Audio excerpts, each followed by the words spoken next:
In the 6-issue comic by Marvel, Gabriel Cruz is on a mission to mend things with his long-lost son, with a little help from his android buddy, a Bishop model. But his return to civilian life isn't exactly smooth sailing, and his run-ins with the deadly Xenomorphs are far from over. Philip Kennedy Johnson and Salvador Larroca have teamed up to spin a brand new tale of horror and science fiction, featuring the iconic terror that's been giving us the creeps for ages. Specimen R5823-26A, better known as the Alpha, made its debut in these comics and took the Alien fans by storm. This unique Xenomorph drone came into the world aboard Epsilon Station. It all started when Cruz and his squad got captured by Xenomorphs, and he ended up with a chestburster inside him. The Alpha was no lightweight. It was a big, hulking Xenomorph, and it looked a lot like a Praetorian. Its DNA was a mix of human and Corcoran Highland goat DNA, which explained its oversized, curved head crest that resembled goat horns. In this video, we will explore Alpha and the comic, which is a no-holds-barred, edge-of-your-seat kind of story,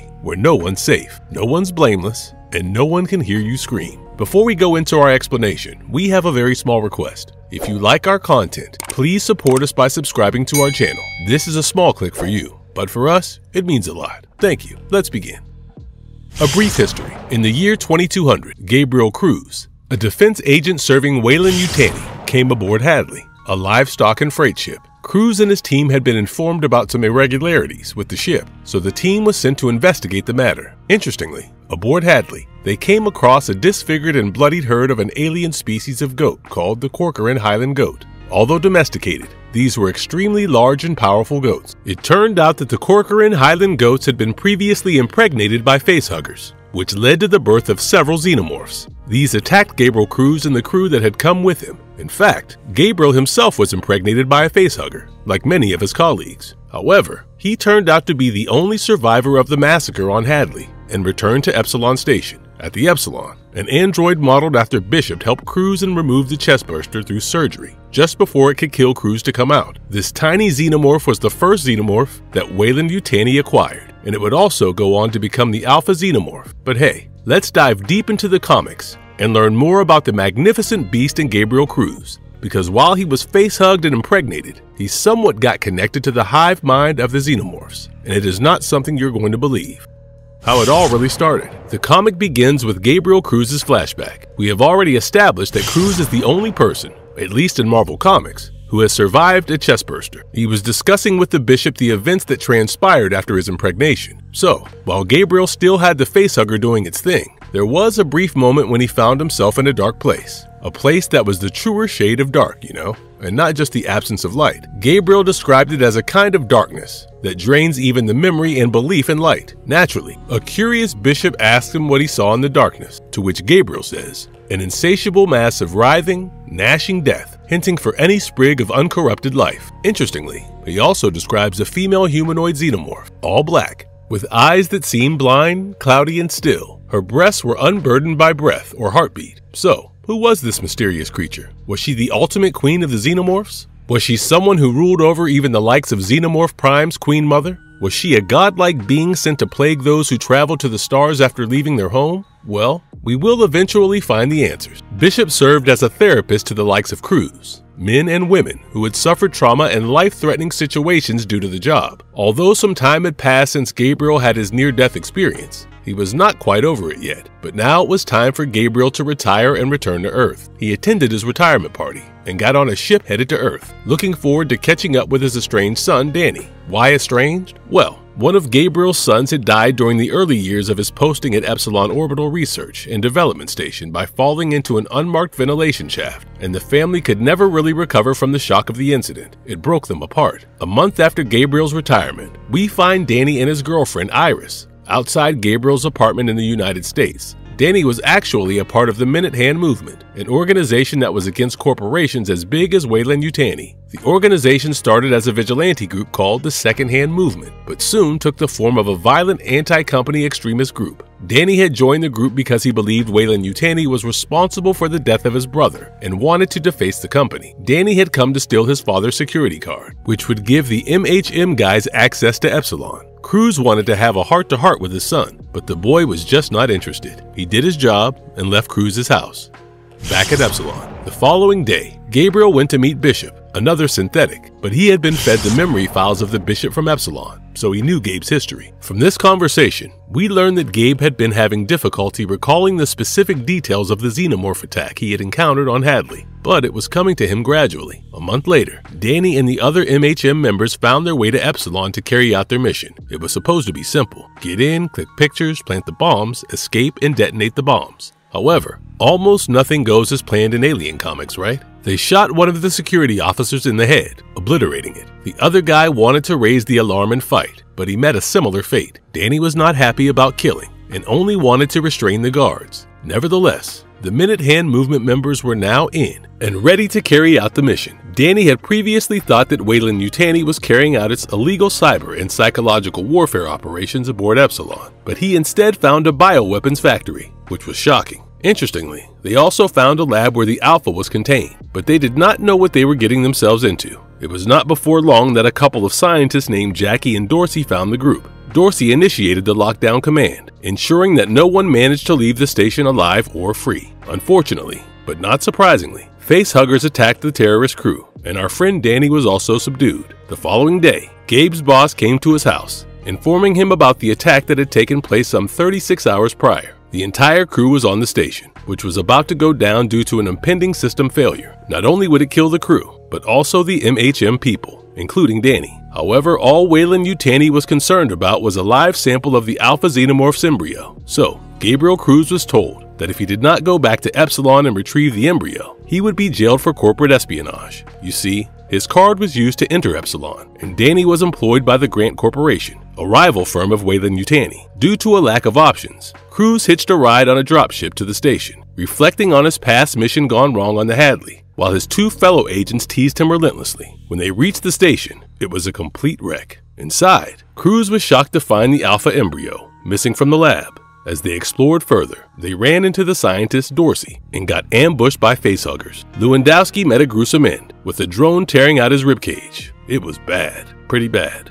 Road to the Alpha. Cruz and Hamilton tried to fend off the creature with pulse rifle fire, but Lewandowski's stray shots only made the situation worse. The drone grabbed him and disappeared into the station. Hamilton suggested that they get out while they still could, realizing they were outgunned. Cruz disagreed, thinking their only chance was finding the Alpha on the station. After dealing with a couple of xenomorphs, they came across Mitch, a station resident mourning his granddaughter. When they noticed facehugger marks on Mitch, Cruz shot him in the head without hesitation. Then he turned his gun on Dorsey, who turned out to be Iris Humphreys, a member of the Minute Hand Movement. Iris initially tells Gabriel that she wants his help in saving Danny, who had been taken by the xenomorphs. However, she retreated as a chest burst from Mitch's body and attacked them. A drone was about to pounce when the Epsilon Bishop appeared and saved them, using an M240 flamethrower to fend off the creature. With Bishop by their side, Gabriel had found an immensely helpful ally, someone he could trust, someone who knew the station as well as Gabriel did. Bishop knew exactly where the aliens had built their hive. In fact, he had even been there once in the hope of saving a few people. But once the aliens had what they needed, that is, the prospective hosts, they went relentless and listless in their assault,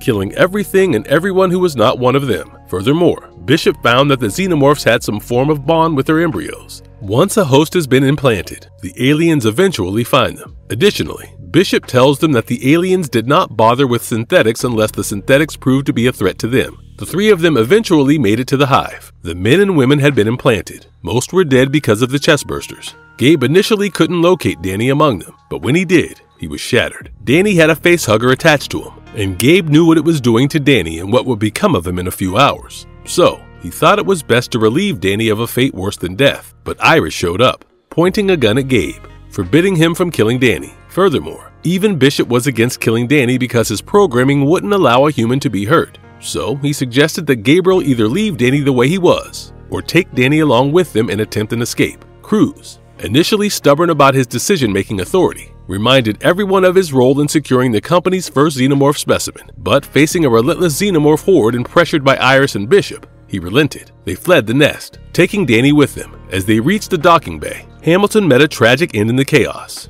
Cruz locked the hatch, trapping them inside the station. Hearing the Alpha Xenomorph closing in, Cruz directed Bishop and Iris to an executive quarter equipped with a life raft. Realizing that Alpha wanted Danny for its embryo, Cruz opted to take a roundabout escape route, leading the Alpha away as it pursued him and his son. Gabriel versus Alpha. In the showdown with the Alpha Xenomorph, Cruz suffered a shoulder impalement from its tail during the struggle. Their chase sequence was a long and bloody one. Gabriel was not letting the Xenomorph have his son. He had already lost one son because of Weyland-Yutani. He was not going to let that happen again. He would either save Danny or die trying. Eventually, he managed to regroup with Bishop and Iris at the Lifecraft's entrance. With the Alpha and a swarm of Xenos hot on their heels, to slow down their pursuers, Cruz tossed a belt of grenades back at the Alpha. Once they were safe from the Xenomorph threat, Cruz was hit hard by the revelation that the hypersleep tube in the pod had been wrecked. Desperate to save himself, he urged Bishop to perform a life-saving manual surgery. Then, out of the blue, Iris shot Bishop in the head, apparently putting an end to him and briefly stunning Cruz. While Iris was in contact with her superiors through a terminal, Bishop, who surprisingly survived the previous attack, took a brutal turn. He disabled Iris by breaking her neck with the butt of a pulse rifle. To Cruz's shock, it turned out that Iris was a synthetic with her own free will. She revealed that the eerie female figure in Cruz's dreams was the consequence of humanity's attempt to control the Xenomorph species,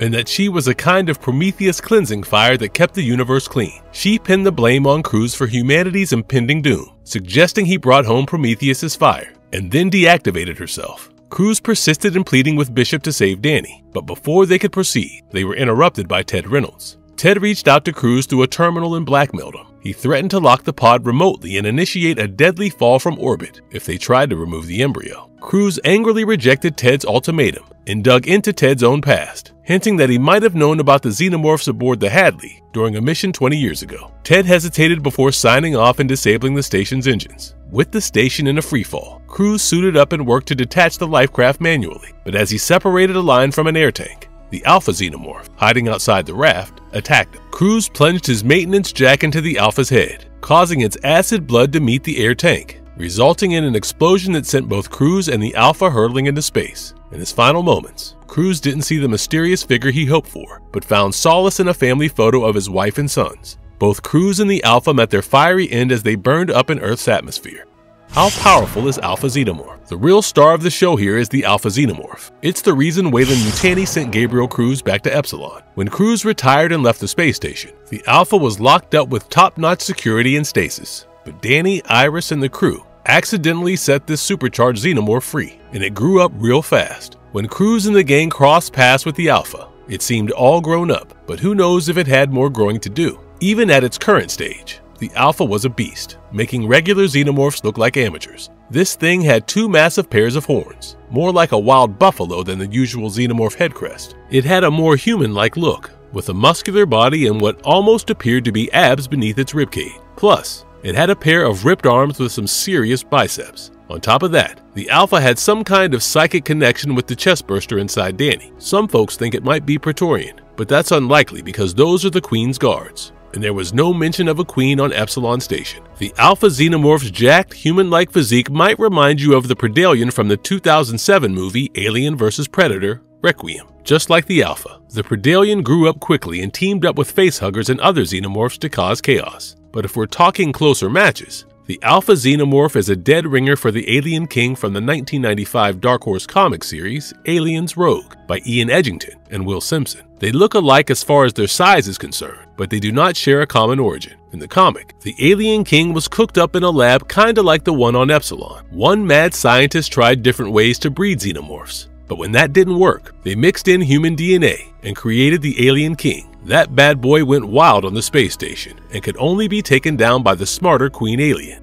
Marvel explains why Xenomorphs exist in the first place. In the comics, there's a deep-rooted meaning behind the existence of the Xenomorphs. Danny's girlfriend, Iris, spills the bean. She's a rogue synthetic who broke away from Weyland-Yutani and joined the anti-corporate rebellion. She drops a bombshell, explaining that because of the chestburster in Danny, the world is heading for one of two things: a post-organic utopia or a world with no intelligent lifeforms left. According to Iris, humans aren't the first to venture out of their solar system in search of other worlds and life. But when species get all high and mighty about traveling the stars, they get hit with what she calls the cleansing fire of Prometheus. In this case, that fire is the Xenomorphs. They're like the universe's janitors, wiping out species that act like parasites. Iris says many cocky species have bitten the dust because they first try to use Xenomorphs as weapons. and when that doesn't pan out, they try to merge with them to become better, stronger creatures. Now, Gabriel Cruz has brought the Xenomorphs into humanity's world, and it seems that the woman in the dark and her Xenomorphs are the inevitable result and the unavoidable end of humanity. So, in a way, the Marvel Comics give Xenomorphs a more significant role. They're not just deadly parasites. They are keeping the balance of the universe in check and preventing any one species from becoming the top dog. This kind of echoes the theme of Ridley Scott's 2012 film Prometheus, but it also serves as a cosmic test for advanced worlds and their civilizations. While humans should stay far away from these creatures, Weyland-Yutani keeps playing with fire like a reckless child. A unique ability of the implanted individuals that can be used to defeat Xenos. Furthermore, in these comics, we get a peek into the minds of folks who've had a chestburster embryo implanted in them. Gabriel, while trying to save his unconscious, facehug son, spills the beans. Facehuggers aren't just embryo implanters. When they latch onto a host, they plug into the Xenomorph hive mind. In his unconscious state, Gabriel didn't just see the Xenomorphs that took down his crew. He got a mental download from the ones far, far away. Even the big shots who cooked up the Xenomorphs in the first place. It's like being hit by a tidal wave of living nightmares that blanket the entire universe. And in that unconscious state, he had a mind-boggling vision of a humanoid Xenomorph, whom he dubbed the Woman in Dark. Fans have been divided in their opinion about this new take on the Xenomorphs, especially the whole Woman in Dark creature. I am not entirely sure if we need Xenomorphs to have a purpose or not, but the Alpha Xenomorph looks amazing. What do you think? Do we need so many answers on creatures that spread dread and fear only because they are mysterious? And if you liked our content, don't forget to leave a like and subscribe to us if you haven't already. Have a good one and be safe. Thanks everyone.